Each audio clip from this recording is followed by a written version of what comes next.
Hoy vamos a hacer una larga excursión por la naturaleza. Un frondoso bosque nos refresca el ambiente. Una cadena de montañas en forma de sierra rasgan el horizonte. Sobre ellas, unas nubes blancas adornan el cielo.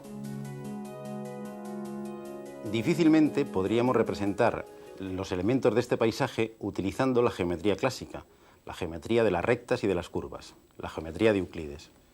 Esta geometría, creada hace 2500 años, nos sirve como herramienta para describir el mundo artificial creado por el hombre, donde aparecen elementos regulares basados en líneas rectas y en curvas sencillas. Como muy bien dice Benoit Mandelbrot, uno de los creadores de la geometría fractal, las nubes no son esferas, las montañas no son conos, las costas no son círculos, las cortezas de los árboles no son lisas y los relámpagos no se desplazan en línea recta. Sin embargo, todos estos objetos, las nubes, las montañas, los relámpagos, los árboles, tienen dentro de su irregularidad un orden asombroso. Todos ellos tienen esta extraña propiedad. Su forma se va repitiendo a distintas escalas dentro del mismo objeto. Las ramas de un árbol o las hojas de un helecho reproducen a menor escala la estructura de la planta entera. Algo similar ocurre con las ramificaciones de nuestras venas y arterias, o de nuestros pulmones.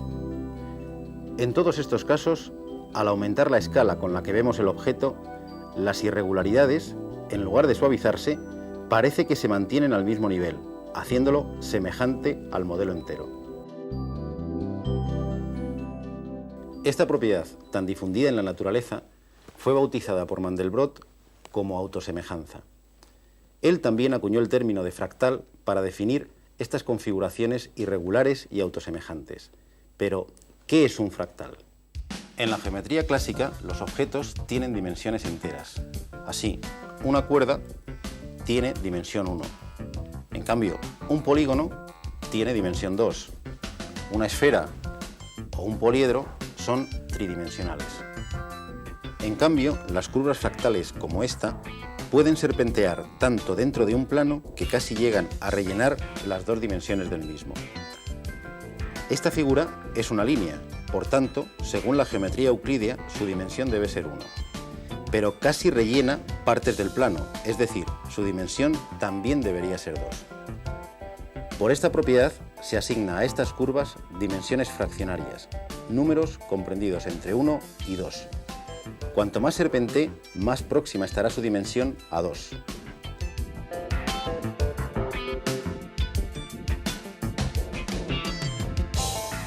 Esta otra curva, denominada de Hilbert, llega a llenar todo el plano. Su dimensión es 2.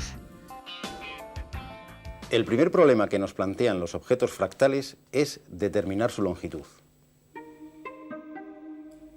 Pensemos en la ladera de una montaña, y en un excursionista y en una hormiga que van a subir a la cima. Los obstáculos que se encuentran ambos son semejantes. Lo que para el excursionista es una gran roca que hay que bordear, para la hormiga puede ser un grano de arena, pero también lo tiene que bordear. Si midiésemos la longitud del camino recorrido por el hombre y por la hormiga, aunque en apariencia es el mismo, los resultados serían muy distintos. La longitud no es la misma medida a escala de 1 metro, el paso de un hombre, que a escala de 1 milímetro, el paso de una hormiga. El concepto claro y nítido de longitud, válido para objetos de dimensión entera, no tiene el mismo sentido para objetos fractales. Esta es la primera, pero no será la única sorpresa que estos extraños entes matemáticos, los fractales, nos depararán. Sin embargo, la geometría fractal es una nueva herramienta para interpretar y explorar la naturaleza. A principios de siglo, Koch presentó en sociedad una inquietante curva, que desde entonces se conoce como copo de nieve de Koch. Lo curioso, y esto va a ser común en casi todos los fractales, es que es fácil obtenerla mediante un simple proceso de iteración. Partimos de un triángulo equilátero. De cada uno de sus lados quitamos la tercera parte del centro y levantamos sobre ella otro triángulo equilátero. Repetimos el proceso indefinidamente. Con unos pocos pasos obtenemos una curva extraña. Si ampliamos una de sus partes, mantiene la misma apariencia. Es autosemejante. El contorno es verdaderamente intrincado. Entre dos puntos, por muy próximos que estén, hay infinitos zigzags, es decir, la longitud entre dos puntos es infinita y, sin embargo, la curva encierra un área limitada, 1,6 veces la del triángulo original. La dimensión fractal de esta curva es 1,2618. Para los muy interesados, esta dimensión se obtiene al dividir logaritmo de 4 entre logaritmo de 3. No es de extrañar que los matemáticos de principio de siglo llamasen a esta curva y a otras similares monstruos matemáticos. Sin embargo, podemos observar que este contorno se parece más a una línea de costa que una línea recta. La similitud de un litoral con esta curva u otras curvas fractales de distinta dimensión ha permitido medir lo accidentado de una costa mediante la dimensión fractal de una curva que se le asemeje. Por procedimientos análogos y utilizando superficies fractales en lugar de curvas, se puede determinar el nivel de rugosidad de la superficie de los planetas. Así, la superficie terrestre tiene una dimensión fractal de 2,1. En cambio, la dimensión fractal de Marte es de 2,4. Es decir, Marte es bastante más accidentado que nuestro planeta. La iteración está en el principio de toda la geometría fractal. Como vimos en la curva de Koch, iterar consiste en aplicar repetidamente un mismo procedimiento geométrico o una misma función al resultado obtenido de la etapa anterior. Veamos cómo funciona en este otro objeto fractal, el triángulo de Sierpinski. Partimos de un triángulo equilátero y recortamos el triángulo formado al unir los puntos medios de sus lados. El primer paso es este. Repetimos el proceso en los tres triángulos que nos han quedado. Y repetiríamos el proceso indefinidamente. Obtendremos así una criba con infinitos agujeros, cuya área será 0 y que tiene una dimensión fractal de logaritmo de 3 partido por logaritmo de 2, es decir, 1,58. Este proceso de iteración se puede aplicar bien a objetos geométricos o bien a números mediante funciones sencillas. En el fondo, se trata exclusivamente de hacer miles o millones de veces las mismas operaciones, en las que el dato de partida de cada paso es el resultado obtenido en el paso anterior.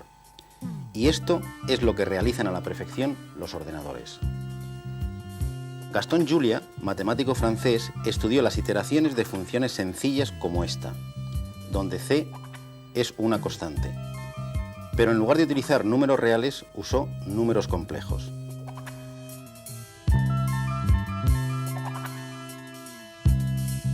Un número complejo consta de dos componentes, una real y otra imaginaria, y se puede representar mediante un punto en un plano. Para un valor concreto de c, Julia pintó de blanco los puntos del plano correspondientes a valores de z que en la iteración se alejaban cada vez más del origen. Se iban a infinito. Y de negro los que se mantenían en una región acotada del plano complejo. Pensaba Julia que la frontera debía ser una línea simple. Sin embargo, ¿cuál no sería su sorpresa cuando sobre su papel, pensemos que esto ocurría durante la Primera Guerra Mundial y aún no había ordenadores, fueron apareciendo figuras extrañas de una complicada belleza? La geometría euclídea no servía para describirlas. Mandelbrot descubrió en 1979, y utilizando ya ordenadores, que iterando la misma función podía generar en el plano complejo una especie de mapa de todos los conjuntos de Julia, el famoso conjunto de Mandelbrot. Este fractal, probablemente el objeto más complicado de las matemáticas, es un conjunto de puntos del plano complejo. Cada punto está coloreado de un color distinto en función del número de iteraciones que hay que realizar para garantizar que el resultado está acotado. La rugosidad de la frontera, lejos de suavizarse al hacer sucesivas ampliaciones, nos muestra unas formas cada vez más complicadas y atrayentes, que de vez en cuando nos reproducen el original. La exploración de todos los detalles de este magnífico objeto fractal nos podría llevar toda una vida.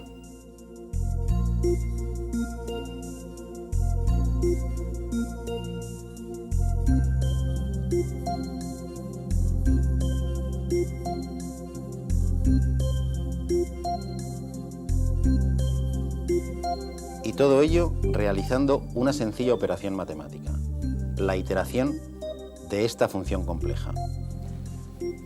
Tómese un número, elévelo al cuadrado y súmele el número inicial. Repita el proceso con el número obtenido.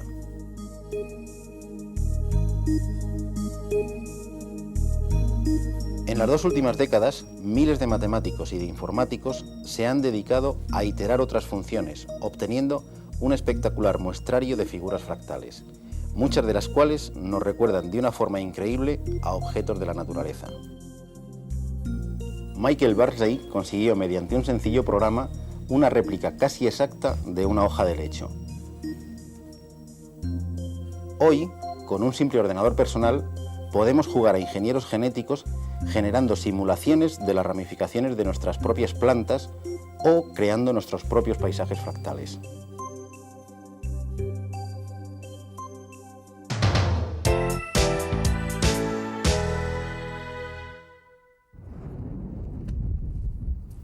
El universo está poblado de sistemas que se comportan de manera caótica. Las llamas de una hoguera, el humo, el agua de un arroyo, las olas del mar, son manifestaciones cotidianas del caos. La historia de la ciencia es la historia de la búsqueda del orden dentro del caos. Cuando en 1687 Newton publica sus Principia Mathematica y su famosa ley de gravitación universal, realiza la culminación del pensamiento científico. La naturaleza posee unas leyes matemáticas y el ser humano puede encontrarlas. Durante 3 siglos, los científicos de todas las disciplinas se han lanzado a la desaforada carrera de encontrar esas leyes. Pensaban que el universo se comportaba como un mecanismo de relojería y que las ecuaciones diferenciales podrían predecir el estado de un sistema conociendo las condiciones iniciales. Las leyes de Newton nos permiten descifrar la órbita de la Tierra alrededor del Sol y predecir los eclipses. Incluso nos han permitido viajar a la Luna o mandar sondas hasta los confines del sistema solar.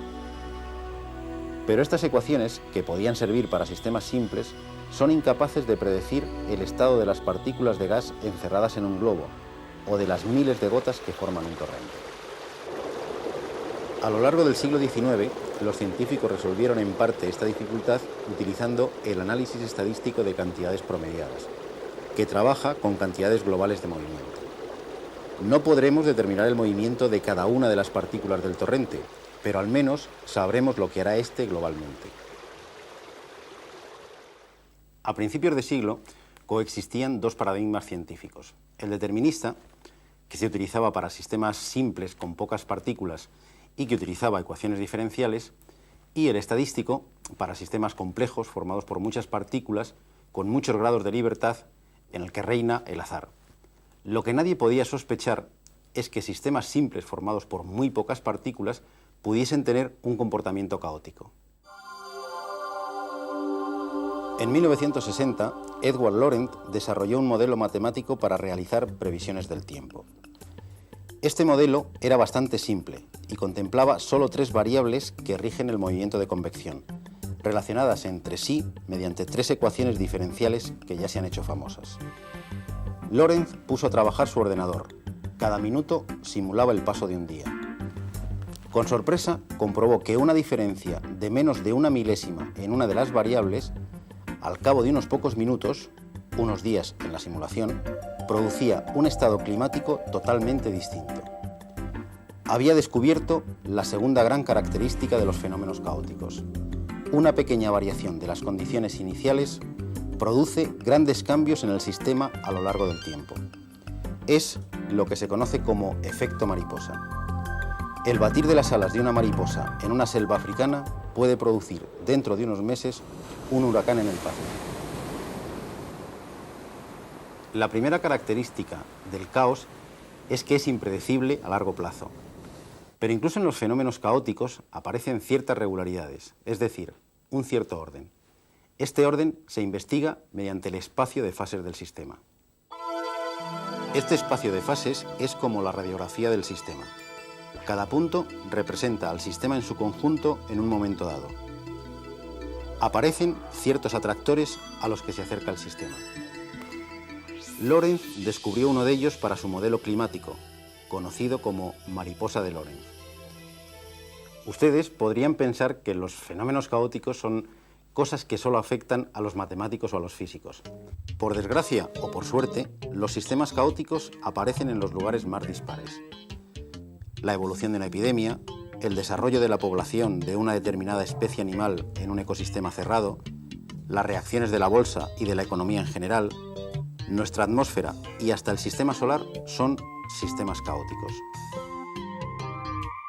Newton se hubiera llevado un gran disgusto si hubiese conocido el hecho, demostrado por el matemático francés Poincaré a principios de este siglo, de que incluso un sistema formado por solo 3 cuerpos es caótico.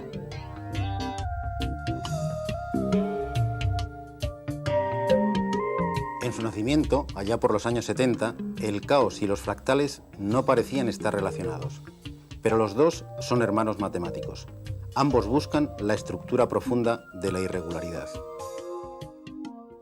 En las dos, la imaginación geométrica es lo más importante. Los fractales constituyen un nuevo lenguaje para describir las formas del caos, la cara más frecuente de la naturaleza.